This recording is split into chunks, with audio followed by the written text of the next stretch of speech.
Math 3, Unit 6, final review. The first thing we're going to look at is simplifying our radical expressions. So one thing to remember is that anytime you have a root and inside the squared term starts out even and then it comes out odd, anytime your variables in here start out with an even power and come out odd, you need to use absolute values. Okay, so we're going to start with our numbers though, and so 450, I'm going to break that down to 45 and 10.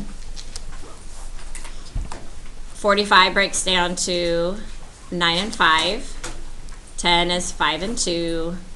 9 is 3 and 3. So we have a pair of 3s, we have a pair of 5s, and we have a 2 left over. Okay, then as we go through with our x's, we have 2 groups of 2 and 1 left over. And the y's, we have 1 group and none left over. So remember, we're going to pull everything out. So we have 3 times 5, which is 15. With the x's, because in here it started out odd, I don't have to worry about absolute values. And so we have x squared.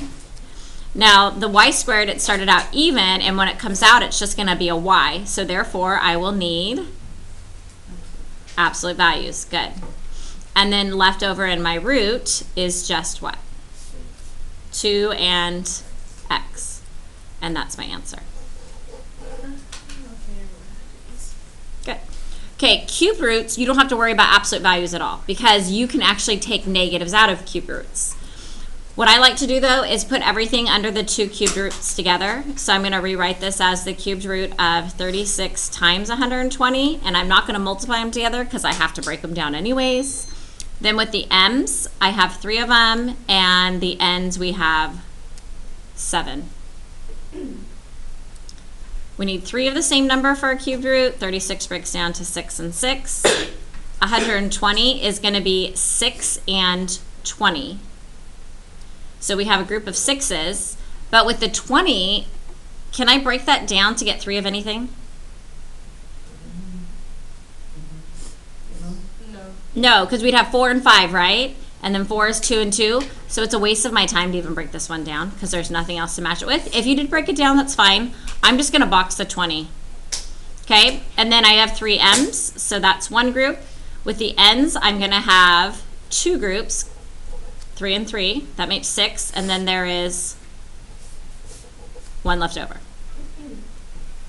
So when we bring everything out, I have 6 m n to the 2nd power, and then left inside my cubed root is 20n.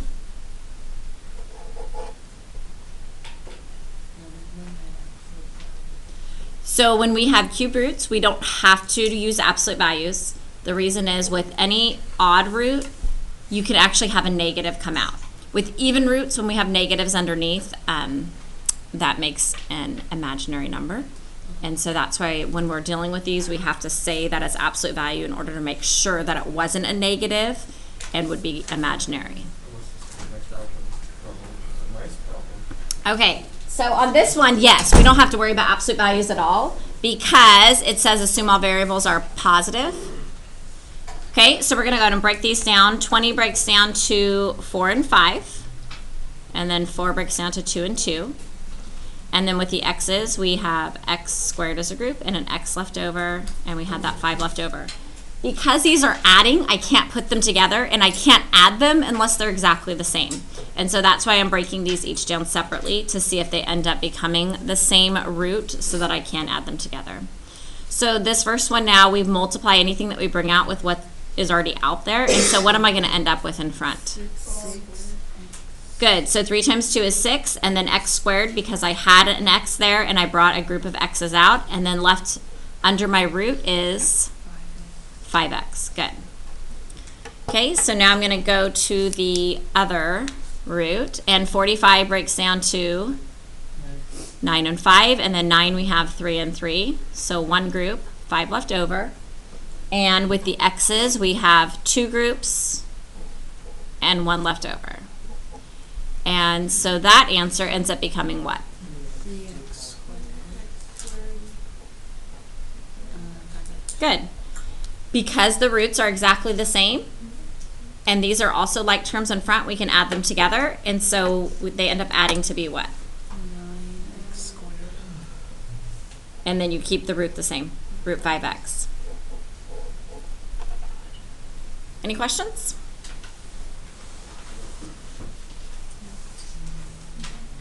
Okay, on this next one, we are solving for x, and we need to check for extraneous solutions. What are extraneous solutions? Oh. Very good. So you get answers for x, but if you were to plug them back into the problem, it wouldn't actually work. Like you would have a negative under a root, which makes an imaginary number, and it doesn't actually solve that way. So once you get your answers for x, you always need to plug them back in to see if it actually works. Okay? So we're going to try to get, when you are solving, you need to first get the root by itself. Now, another thing to remember is that anytime you have a number next to a root like this, it means that they're doing what? Multiplying. You cannot go 30 minus 7 because this 30 minus this 7 is actually saying 7 times root x plus 9, and we can't do anything there. So the first thing you would do is move that 30, and where would I move it? Yeah, to the other side, okay, because we can put these numbers together and subtract them. And so I still have negative 7 root x plus 9 equals, and 2 minus 30 is? Good. Now what can I do? Divide by -7. Very good. Now we can divide by negative 7. These cancel out, and we have the square root of x plus 9 equals, and negative 28 divided by negative 7 is 4. Good. What can I do to eliminate the root? Square. Good. And then we have x plus 9 equals 16. And then last, I would subtract 9 to both sides, and x equals 7. And so we are just going to go ahead and check it to make sure that it works out okay. And so I put 30 minus 7 root 7 plus 9 equals, and I'm just putting a question mark because I don't know for sure if it does equal 2. And then I can just kind of quickly go through it. 7 plus 9 is 16. The square root of 16 is 4. And then I'm like, oh yeah, 30 minus 7 times 4 is 28, and that does equal 2. So that answer worked. It didn't give me any negatives under my roots or anything like that. Okay, moving on to the next one. What's the first thing I'll do over here? Very good. Add 6 to both sides. We have the square root of x plus 12 equals x plus 6. How do I eliminate the square root? Very good. Square both sides. When we square the square root, it just becomes x plus 6. And then what happens over here when I have x plus 6 squared? X plus 12. Yeah, that's what I meant. Good job.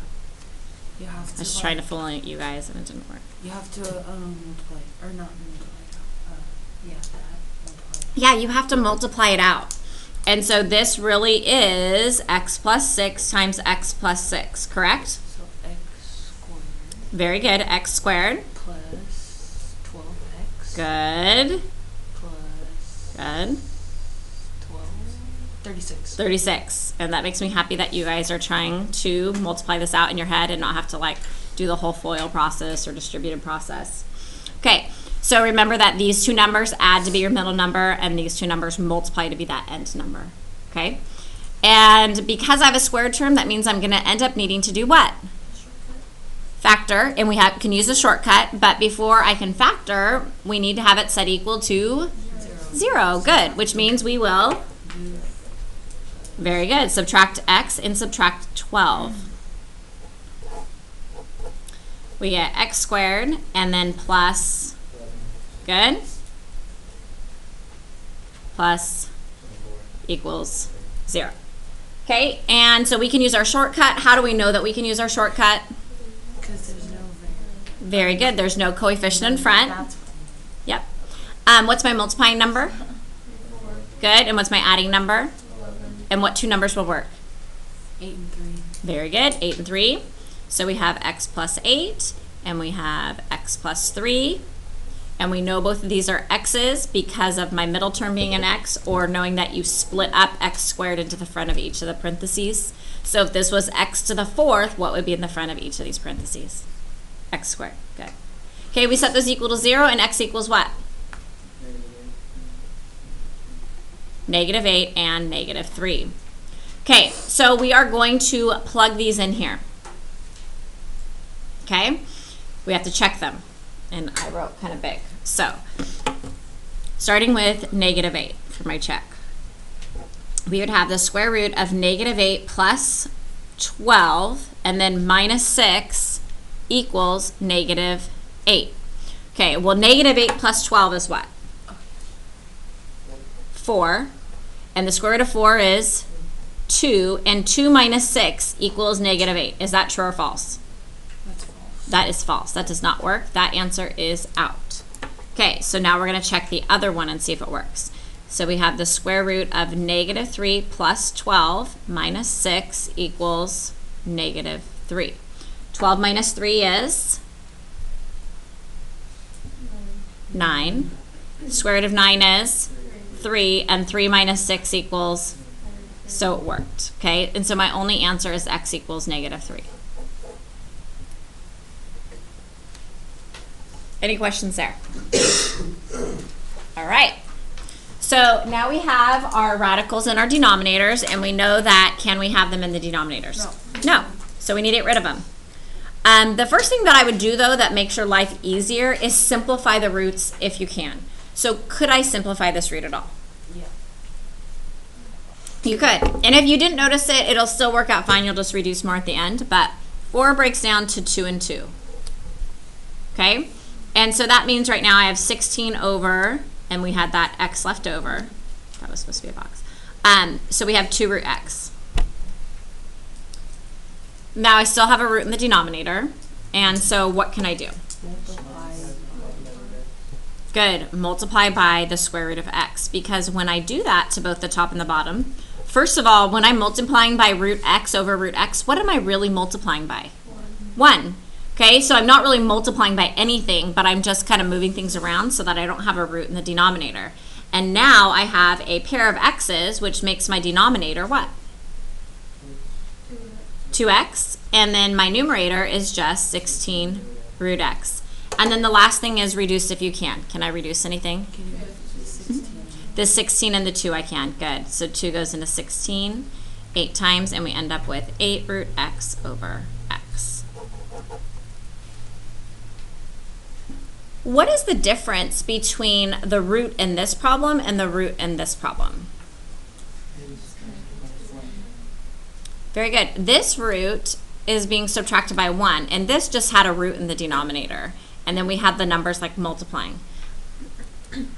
Here we were rationalizing the denominator, and here we also need to rationalize the denominator, but it's a different process. Do you guys remember? So how could I get rid of that root in the denominator? What would I need to do? Multiply by, I think you're thinking the right thing. It's called the conjugate, okay? And does that sound familiar? Okay. And so when you're multiplying by the conjugate, do you guys remember what it looks like? It's just the opposite. Very good. So instead of it being root 5 minus 1, it's going to be root 5 plus 1, and that is the conjugate. And whatever we do to the bottom, we also do the top, because that means that I'm really just multiplying by 1. Okay. Now, there are shortcuts to this, but most of you don't remember them, and so we're not going to use it. And so we are just going to use our distributive process right here to multiply this out. So what is root 5 times root 5? 5. What is root 5 times 1? Root 5. Okay. And then negative 1 times root 5 is? Good. And negative 1 times positive 1 is a negative 1. And what happens, and what's supposed to happen, is that the roots should end up canceling out once you use that distributive property and multiply it out, and root 5 and negative root 5 do cancel out. And so we end up with 5 minus 1, which is 4. I would write this out before distributing because I have 6 times root 5 plus 1. And what can happen there? You can reduce. Very good. So 2 goes into 6. Good. And 2 goes into 4. And so we end up with 3 times root 5 plus 1 over 2. This is an acceptable answer. But if you're taking a multiple choice test and this wasn't the answer, what would you want to do? Yeah, distribute it through. So I'm just going to put or, and we can distribute that through, and we have 3 root 5 plus 3 over 2.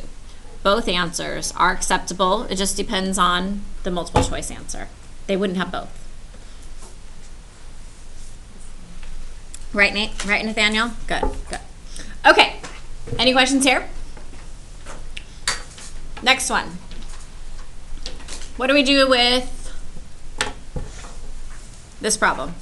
What do you guys think? Everything's multiplying. There's no pluses or minuses, which are really nice. That means we can multiply things together. So we would start with multiplying the numbers. 5 times 3 is 15. Now with the x's, these have the same bases, and when you have the same bases, what can you do with the exponents? Yeah, add them. And so this will be x to the 1/2 plus 1/3. But in order to add fractions, you need common denominators. Very good. And so what would be the denominator I'd end up using? 6. Very good. And so this 2 we'd multiply by 3, and 1 times 3 is 3. In order to make this one a 6, we'd go 3 times 2, and 1 times 2 makes 2, and you add those together and you get 5/6. And so my answer for this is 15x to the 5/6. And there is... Wait, since you're multiplying them, why wouldn't the x, like, you know how it says like every number has like 1, like x to the 1 power? Okay. Why wouldn't those add because you're multiplying the x's? So this power is going with this x. So like these are what? together. Yeah. Does that make sense now? Okay, yep. Good. Okay. Anything else? All right. What do we do with negative exponents? Very good. You change sides. And so right now this is on 1. Do you see how the negative exponent is touching the whole thing? And so because the negative is touching that parenthesis and that whole term there, the whole thing is going to go to the denominator. And so we have 36x to the 8th to the 1/2 power. And when everything moves, if there's nothing on top, what's actually there? 1. A 1. Good. Now, what does the 1/2 power mean? The square root. Very good. So we have the square root of 36x to the 8th power. Now we don't want to root in the denominator, but we should always try to do what first? Simplify. Good. So 36 breaks down to 6 and 6. Riley, it's right there. And then x to the 8th.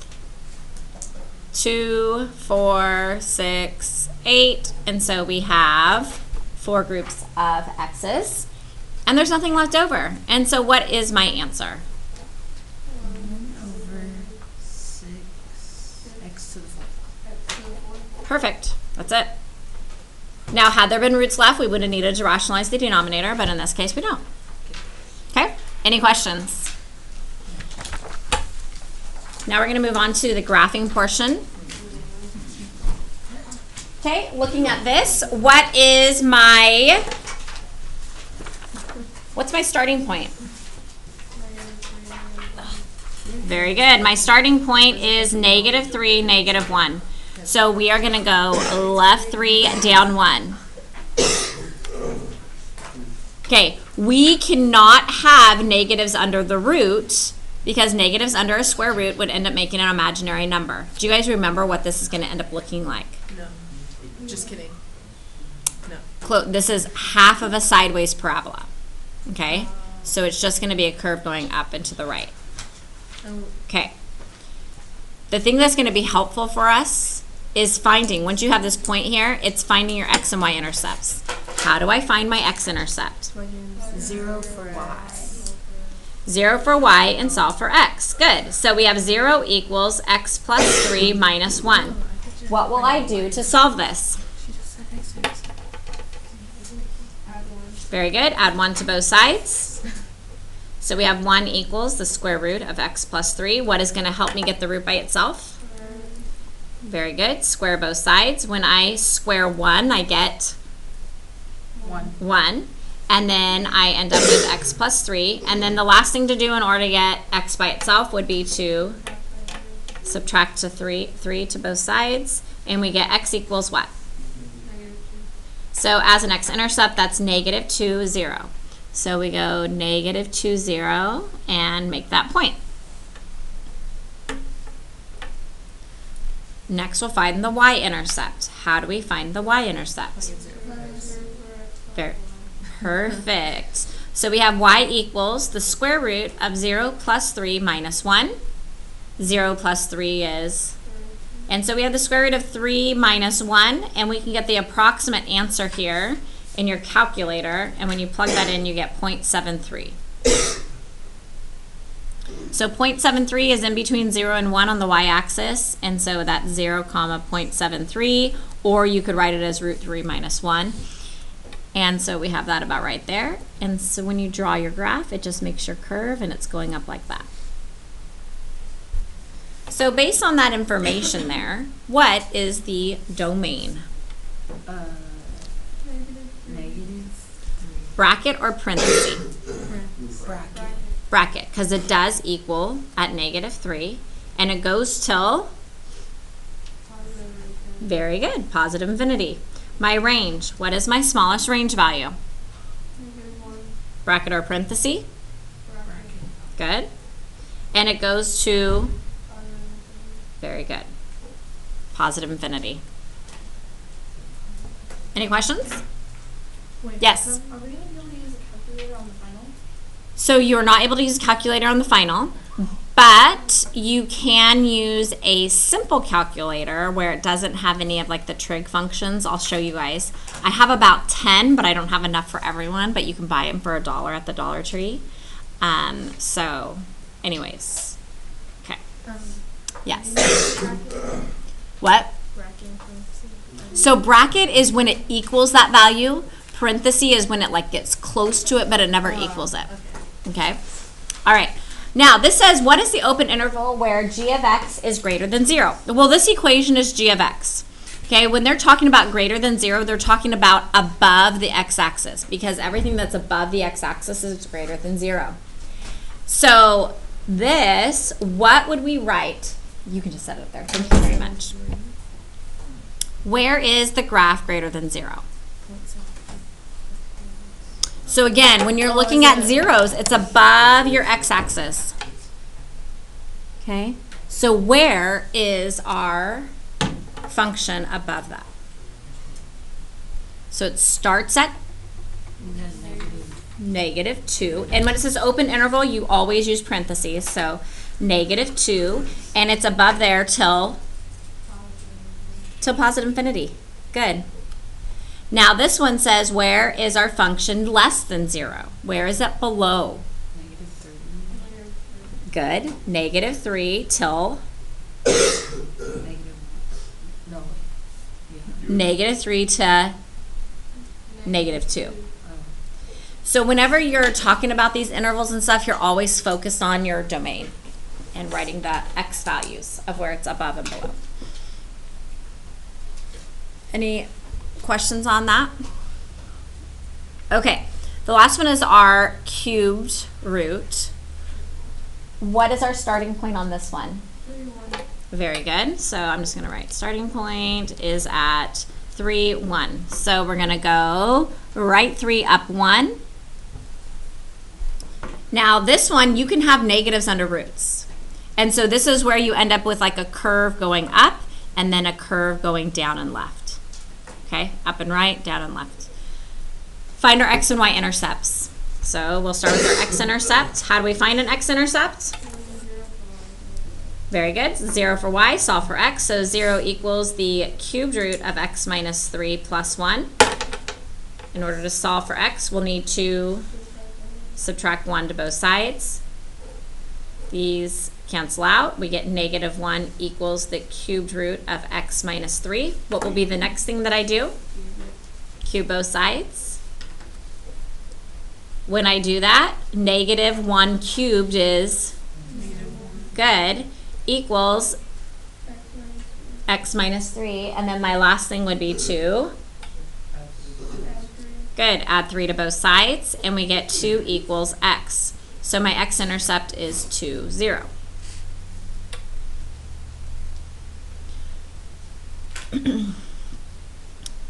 And then this one, if you guys don't remember, it's symmetrical. So if this point, because this is your starting point, this is like your changing point.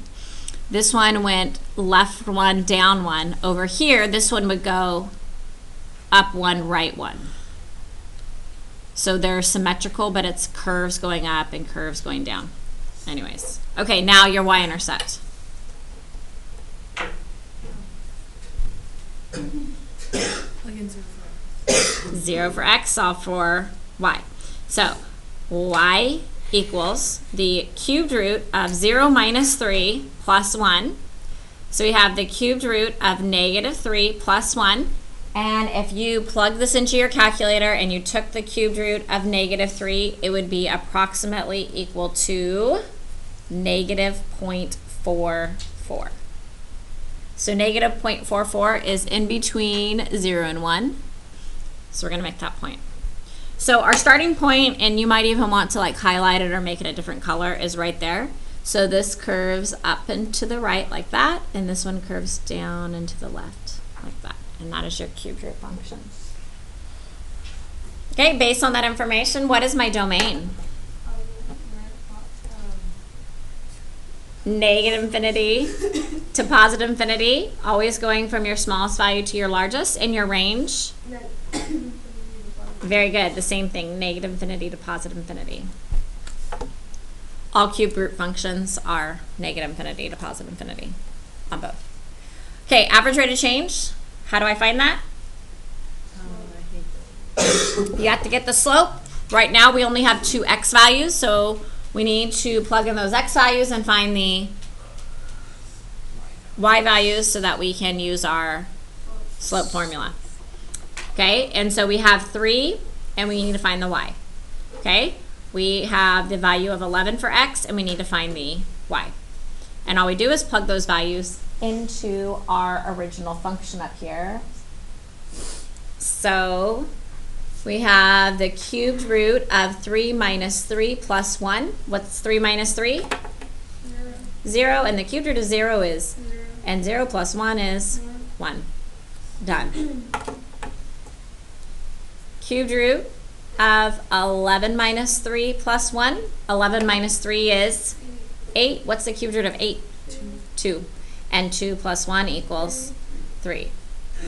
Normally those usually work out pretty nice. So the last thing we'll do is use our slope formula, okay? And remember your slope formula is y2 minus y1 over x2 minus x1. And so in this case, we would end up taking 3 minus 1 over 11 minus 3. And 3 minus 1 is 2. 11 minus 3 is?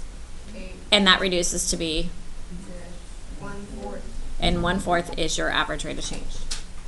Any questions? No.